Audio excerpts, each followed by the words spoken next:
Happy Saturday. Welcome to the best show on the planet right now, The Paradigm Shift, episode 30, Milestone.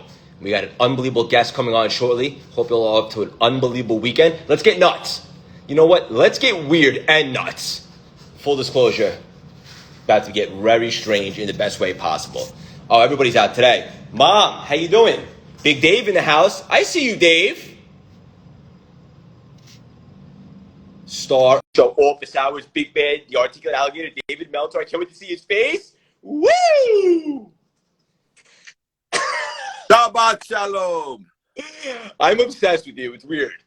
I like it. It's very weird though. How you doing? I like that shirt. I have one just like it. Yeah? Yeah, I like it.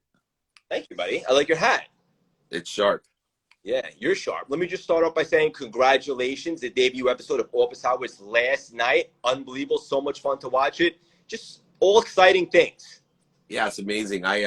It's very difficult to watch things that you work so hard on. You know, I love doing them, but you know, watching yourself and you know the critique of trying to be better. I'm fighting my own ego and uncomfortability, and it's so funny because last night episode was with Danica Patrick and Sadhguru, Zach. You know, it's just amazing people, and then the host with me, Blaine Bartlett, who's my mentor, who you know very well, Kim Perrell, superhero, and then the big baller, Jason Waller. And I'm watching everyone going, oh my God, they're amazing. And I'm like, how is it all of those people on my show are amazing? And I felt as if like, God, I could do so much better. Why, you know, this, that, another, you know, area. It's so interesting how hard we're on ourselves. Jason Todd is in the house. He's one of my favorite people in the world. Big shout out to Todd. I'm going to take him tomorrow. We're going to the Rolling Stones concert together, and I can't wait to Oh, really? Yeah. That's awesome. When is that, tomorrow? Tomorrow night. Yeah, we're so excited at SoFi Stadium in our suite. We're blessed to be partnered with SoFi and the Rams, and you know we have our podcast studio there, my office there, and a beautiful suite for all the activities. Yeah, I love it. And also, just to touch on what you just said, all the greats and the legends are harder themselves, right? That's why the best coaches, Bill Belichick and Brady, as a player, they love to do the film work and say, just let me reassess. That was good, but how can I improve? What can I do a little better? So that's a positive. Trust me. You know, one of the other things that's interesting, and I was with Darren Waller at the Win this week at our other studio for the sports and entertainment version of the playbook. And Waller, he was talking about Gruden and Urban Meyers, and he was so gracious about not the actions that they took, but about the chance that Gruden gave him to be in the NFL. You know, my dear friend's in recovery, and he's probably the best player in his position in the league right now. But he said something interesting. He said, guys like Gruden, guys like Urban Meyers, guys your age, Dave, the white middle-aged male, you all have to unlearn things. You know, it's not just a matter of growth. You know, we have to realize that we have to unlearn certain things that were socially acceptable, socially discussed, whether they were acceptable or not. And you know, and I encourage people of a younger generation to look and see as early as you can on what are some of the things you need to unlearn when you turn 50, 60, or 70 that won't be acceptable because we become more enlightened, we grow more. But we also have to be forgiving. In a business context, right, we all have to represent our leagues, teams, and organizations appropriately, and we all make agreements to do so. And so we'll have to learn and pay the piper when it comes to the business side of it. But hopefully at a bigger level, we can all unlearn the things that don't make us pursue our potential, that aren't our best self. Yeah, even just take that a step deeper. Like, the most important thing is unlearning thoughts that don't serve us, right? As simple as taking a thought, removing it, and then implementing a more empowering one. So I love that you said that. And it's at any age, we should unlearn things that we've been conditioned to adapt that aren't productive for us. Yeah, and there's an energetic and genetic inheritance that we have to unlearn that goes beyond, ooh, the spiritual starfish is coming to, I see Lori in there, right there. Yes, yes, yes. Help me. But you know, as I got older, you can start seeing patterns. So you can see, you know, 4 generations, like, you know, my great grandpa, my grandpa, my dad, total obsessive compulsive individuals that utilized it in the positive and the negative. And, you know, I want to unlearn some of that. I don't want to be pulled to or driven by, you know, an obsession that's not mine.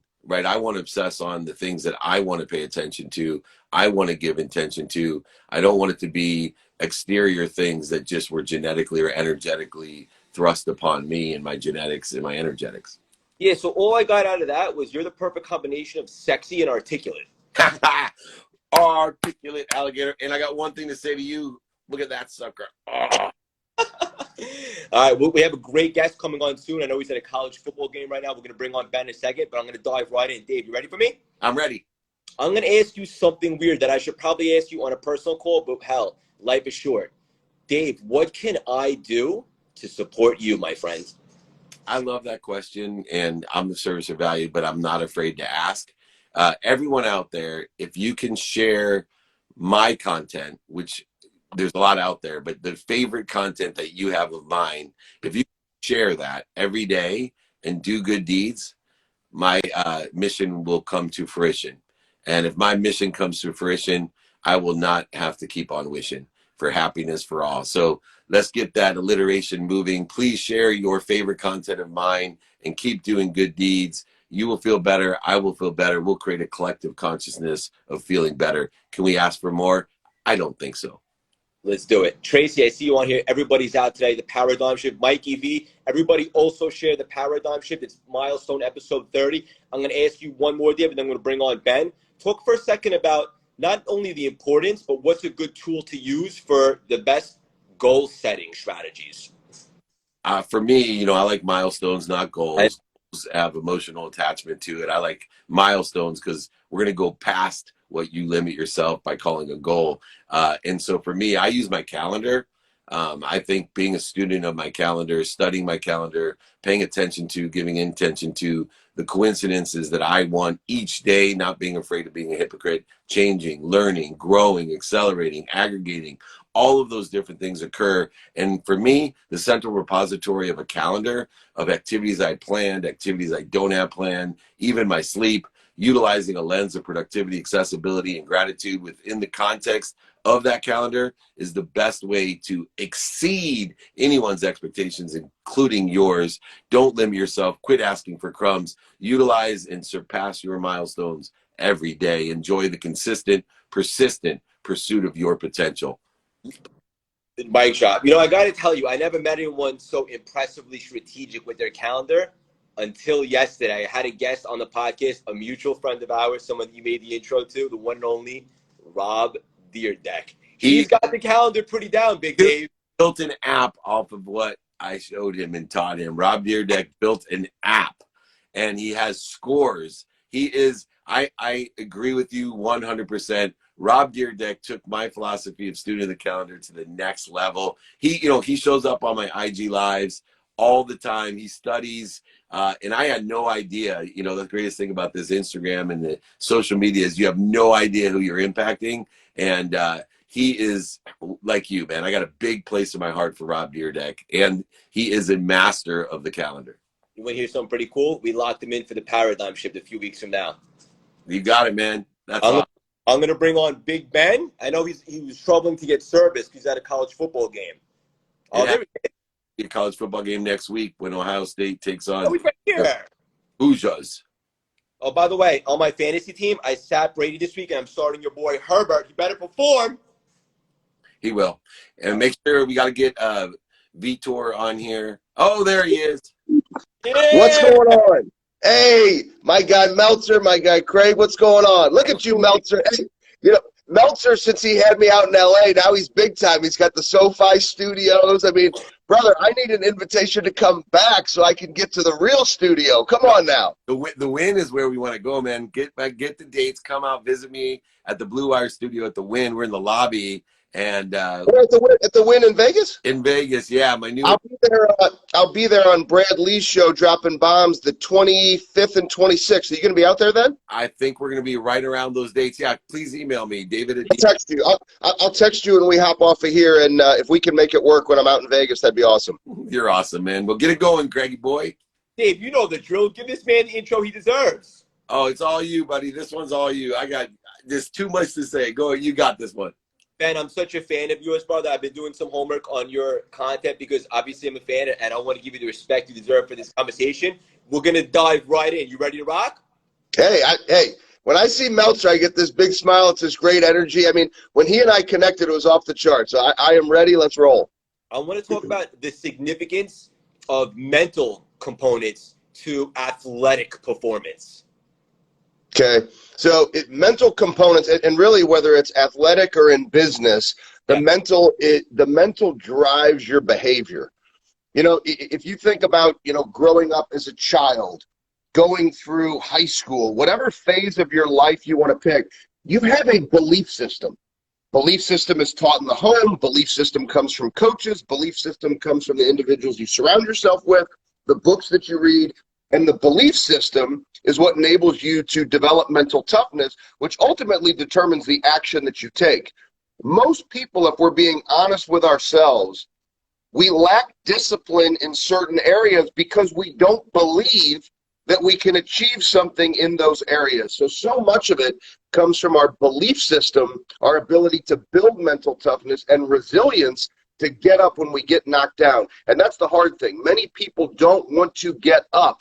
But if you stay down on that mat of life, it's impossible to move forward. So whether that's, Kansas State battling Iowa State in this football game tonight, if we get down early in the game and we decide to stop playing, the game's over. If you battle and remain resilient and you play the full 60 minutes, you can finish. If you look at our calendar years this year, some of you watching, you may be behind on your goals.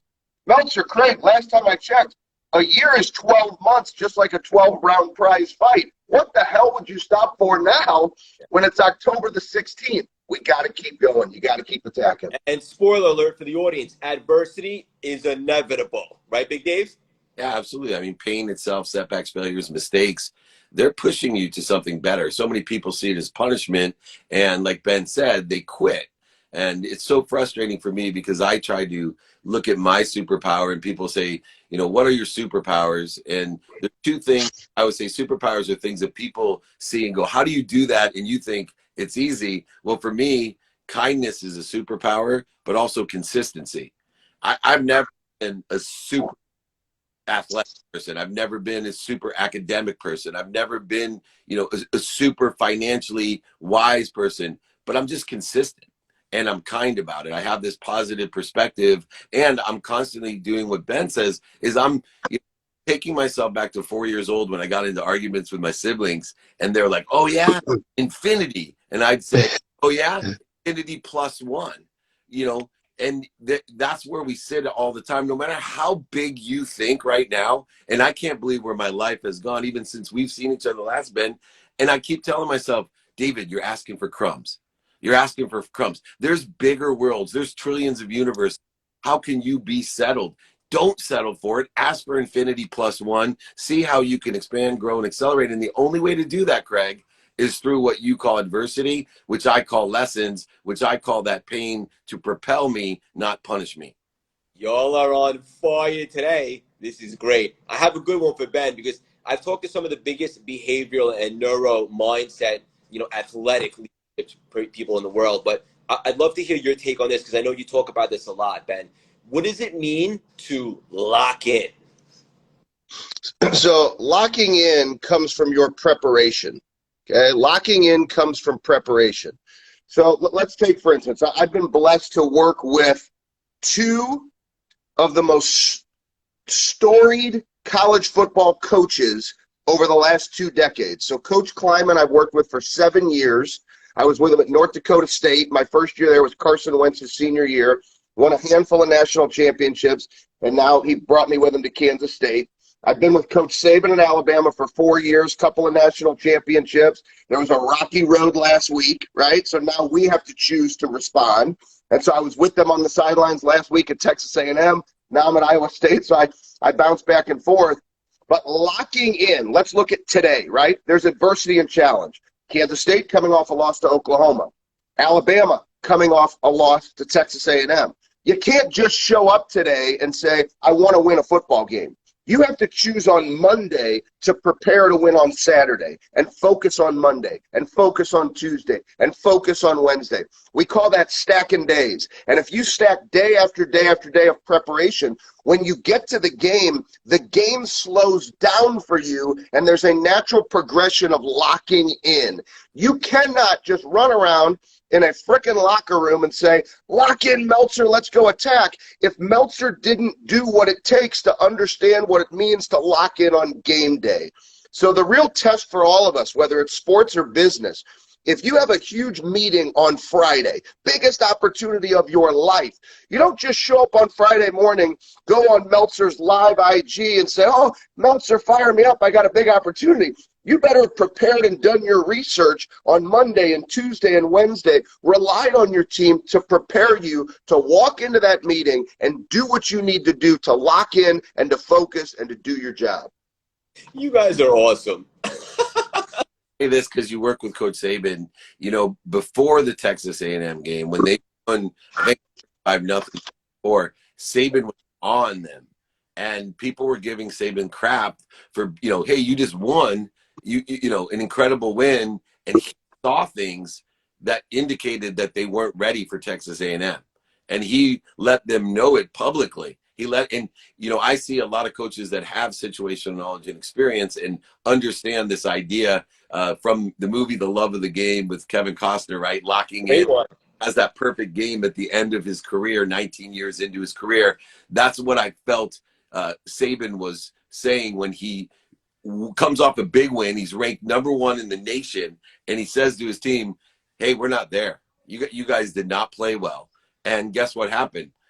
He was preparing them, and they did not respond, because everyone knows to win the national championship, you have to win the close games. And every season, whether it's Ohio State, Georgia, Alabama, Notre Dame, all the schools that are up there in the top 10 year after year, and I apologize for the ones that I missed, especially if they're on the West Coast, but they win the close games. And that's the difference of Justin Herbert, by the way, in the professional realm, is I'm excited about my Los Angeles Chargers because this kid wins the close games. He gets the 4th and 8s. He makes the big plays, where I, you know, am friends with Phillip Rivers, but he couldn't do that. And they had plenty of talent to go all the way before. So I think it's really important to not only lock in when you lose for the next week, but Ben will tell you, these coaches are locked in even when they have big wins. Yeah, this is awesome.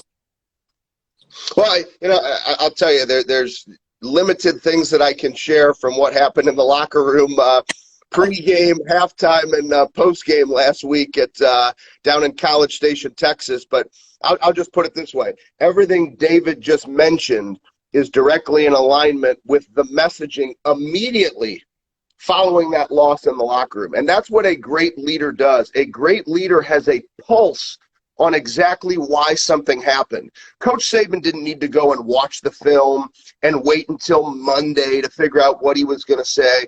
That's what makes him so great, is he was able to say in the moment, I can identify what happened, and now I'm going to put it back on you. How will you choose to respond? And so that's what you're going to see tonight at 6 p.m. on ESPN in Starkville. How are you going to choose to respond?